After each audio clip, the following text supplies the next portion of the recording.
सभी धर्म प्रेमी सज्जनों को मेरा सादर नमस्ते। हम पढ़ रहे हैं श्रीमद् भागवत गीता। इससे पूर्व 13 अध्याय का पाठ संपूर्ण रूप से प्रसारण हो चुका है। आज हम 14वें अध्याय का पाठ आरंभ करेंगे। यह 14वां अध्याय बहुत ही उत्तम अध्याय है, क्योंकि इस अध्याय में योगेश्वर श्री कृष्ण ने अर्जुन को गुण त्रय विभाग योग के बारे में उपदेश दिया है। यह गुण त्रय विभाग योग बहुत ही उत्तम ज्ञान है। इस ज्ञान को प्राप्त करने से पहले मैं आप सभी लोगों से निवेदन करना चाहूंगा कि आप हमारे इस YouTube चैनल को सब्सक्राइब अवश्य करें, लाइक कमेंट व शेयर भी करें, क्योंकि आपके द्वारा किया गया लाइक कमेंट व शेयर हमारे हौसलों को बढ़ा देता है और हम उत्साहित होकर आपके लिए उत्तम से उत्तम प्रस्तुति देने का प्रयास करते हैं। आप हमारे इस चैनल को अवश्य सब्सक्राइब करें और इसी के साथ हम पाठ का आरंभ करते हैं। ओम नमो परमात्मने नमः। अथ चतुर्दशो अध्यायः। श्री भगवानुवाच परं भूयः प्रवक्ष्यामि ज्ञानानां ज्ञानमोत्तमम् यज्ञात्वा मुनयः सर्वे परं सिद्धिमितो गतः। श्री भगवान बोले, ज्ञानों में भी अति उत्तम उस परम ज्ञान को मैं फिर कहूंगा, जिसको जानकर सब मुनिजन इस संसार से मुक्त होकर परम सिद्धि को प्राप्त हो गए हैं। इदं ज्ञानमुपाश्रित्यं मम सामर्थ्यमागतः सर्गे अपि नोपजायन्ते प्रलये न व्यथन्ति च। इस ज्ञान को आश्रय करके अर्थात धारण करके मेरे स्वरूप को प्राप्त हुए पुरुष सृष्टि के आदि में पुनः उत्पन्न नहीं होते और प्रलय काल में भी व्याकुल नहीं होते। मम योनिमरद्रवः ब्रह्मा तस्मिन् गर्भा दधाम्यहं शम्भवः सर्वभूतानां ततो भवति भारत। हे अर्जुन, मेरी महत ब्रह्म रूप मूल प्रकृति संपूर्ण भूतों की योनि है, अर्थात गर्भाधान का स्थान है, और मैं उस योनि में चेतन समुदाय रूप गर्भ को स्थापन करता हूँ। उस जड़ चेतन के संयोग से सब भूतों की उत्पत्ति होती है।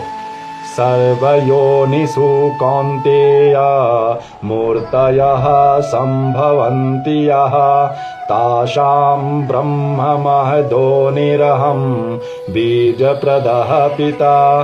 हे अर्जुन, नाना प्रकार की सब योनियों में जितनी मूर्तियां अर्थात शरीरधारी प्राणी उत्पन्न होते हैं, प्रकृति तो उन सब की गर्भ धारण करने वाली माता है और मैं बीज को स्थापन करने वाला पिता हूँ।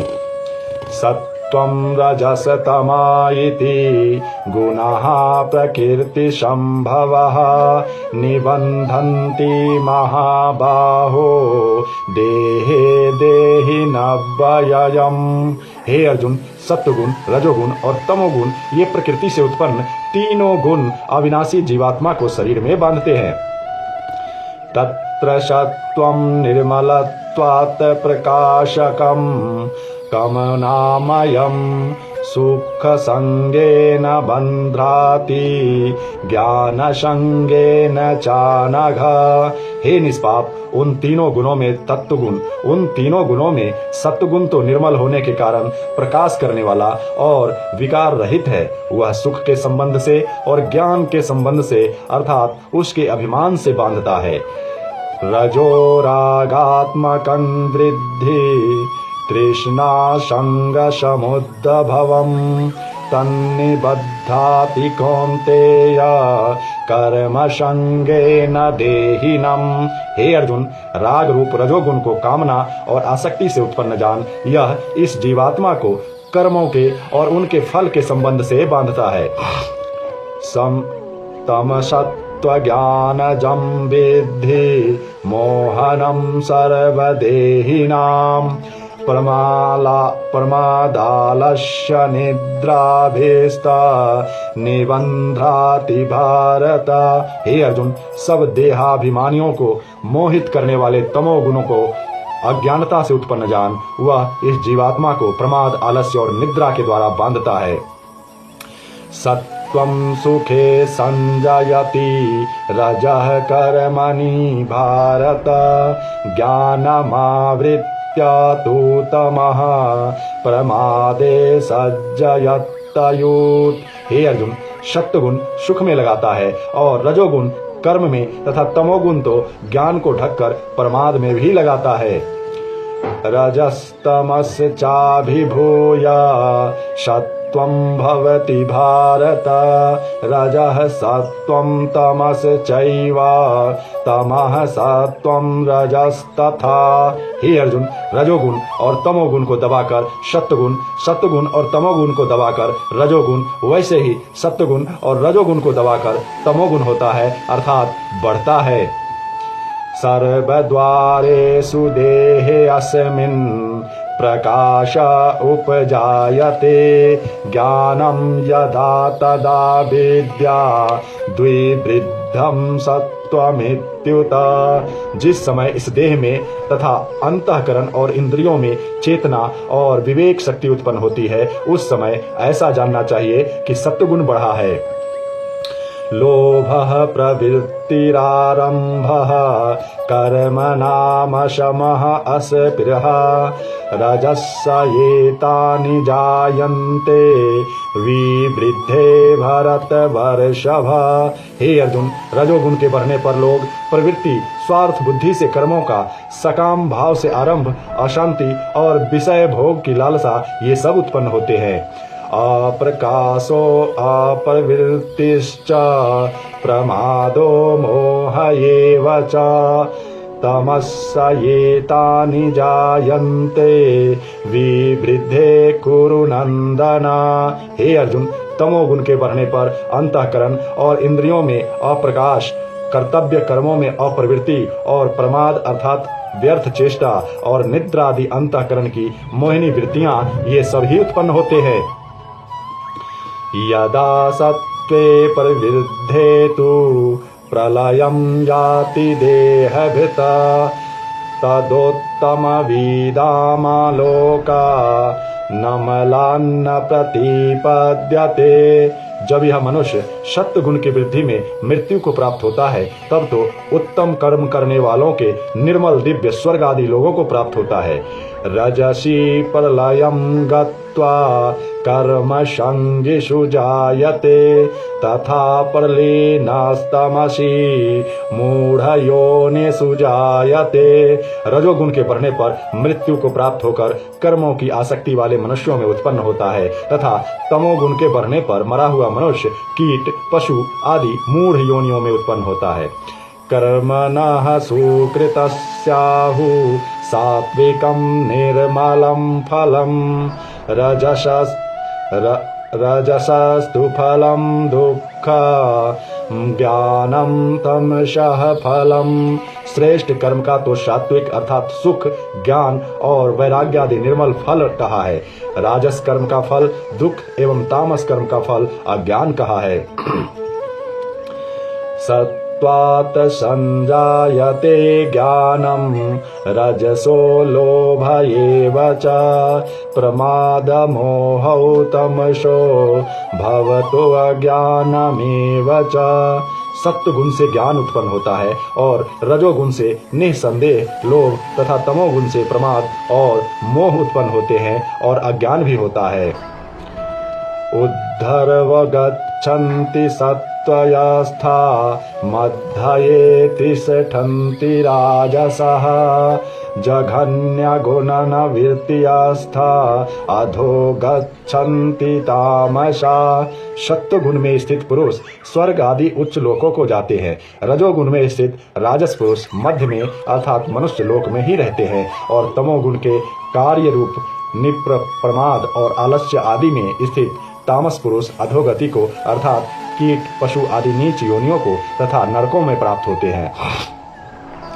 नान्यं गुणेभ्यः कर्तारं यदा द्रष्टानुपश्यति, गुणेभ्यश्च परम वेत्ति, मद्भावं सोऽधिगच्छति। जिस समय दृष्टा तीनों गुणों के अतिरिक्त अन्य किसी को करता नहीं देखता और तीनों गुणों से अत्यंत परे सच्चिदानंद घन स्वरूप मुझ परमात्मा को तत्व से जानता है, उस समय वह मेरे स्वरूप को प्राप्त होता है। गुणानेताननित्या त्रिन्न देहि देह समुद्भवान् जन्म मृत्यु जरा दुःखे विमुक्तो यमृता श्रुते। यह पुरुष शरीर की उत्पत्ति के कारण रूप इन तीनों गुणों को उल्लंघन करके जन्म मृत्यु वृद्धावस्था और सब प्रकार के दुखों से मुक्त हुआ परम आनंद को प्राप्त होता है।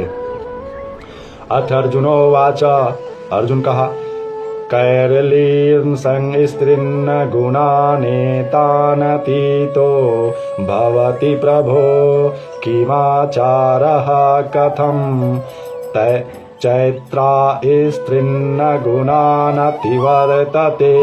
अर्जुन बोले, इन तीनों गुणों से अतीत पुरुष किन किन लक्षणों से युक्त होता है और किस प्रकार के आचरणों वाला होता है, तथा हे प्रभु मनुष्य किस उपाय से इन तीनों गुणों से अतीत होता है। श्री भगवानुवाच, प्रकाशं च प्रवृत्तिं च मोहमेव च पांडव न द्वेष्टि संप्रवृत्तानि न निवृत्तानि कांगते। श्री भगवान बोले, हे अर्जुन, जो पुरुष सत्य गुण के कार्य रूप प्रकाश को और रजोगुण के कार्य रूप प्रवृत्ति को तथा तमोगुण के कार्य रूप मोह को भी न तो प्रवृत्त होने पर उनसे द्वेष करता है और न निवृत्त होने पर उनकी आकांक्षा करता है।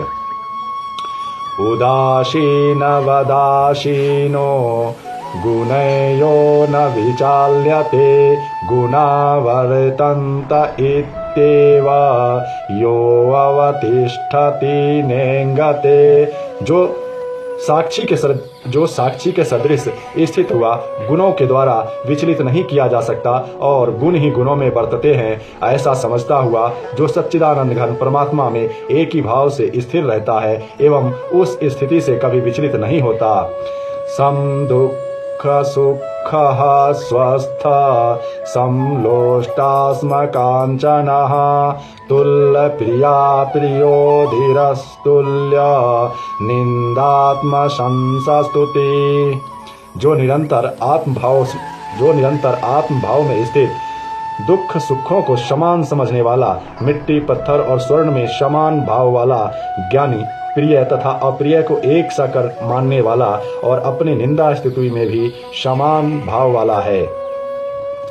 मानापमान्यो सतुल्य असतुल्यो मित्रारिपक्षयोः सर्वारंभ परित्यागी गुणातीतः स उच्यते।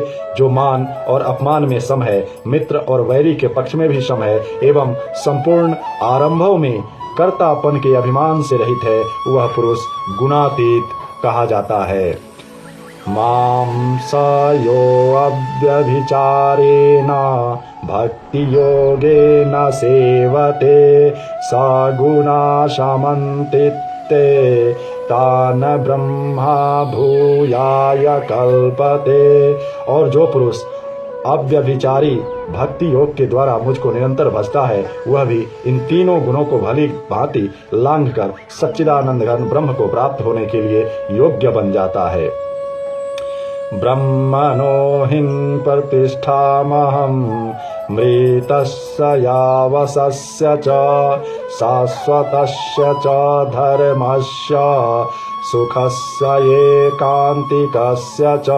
क्योंकि उस अविनाशी परब्रह्म और अमृत का तथा नित्य धर्म और अखंड एकरस आनंद का आश्रय मैं ही हूँ। ओम तत्श्रीदिति श्रीमद्भागवत गीता स्वप्नसु ब्रह्म विद्याया योग शास्त्रे श्री कृष्ण अर्जुन संवादे गुणत्रय विभाग योगो नाम 14 अध्यायः। अर्थात 14वां अध्याय संपूर्ण हुआ। इसी के साथ आप सभी सज्जनों से एक बार फिर मैं निवेदन करता हूँ कि कृपया इस चैनल को अवश्य सब्सक्राइब करें, लाइक कमेंट अवश्य करें। इसी के साथ मिलते हैं हम अगले अध्याय में एक अगले वीडियो के साथ। तब तक के लिए आप सभी धर्म प्रेमी सज्जनों को मेरा नमस्ते। आपका दिन शुभ हो। ओम शांति।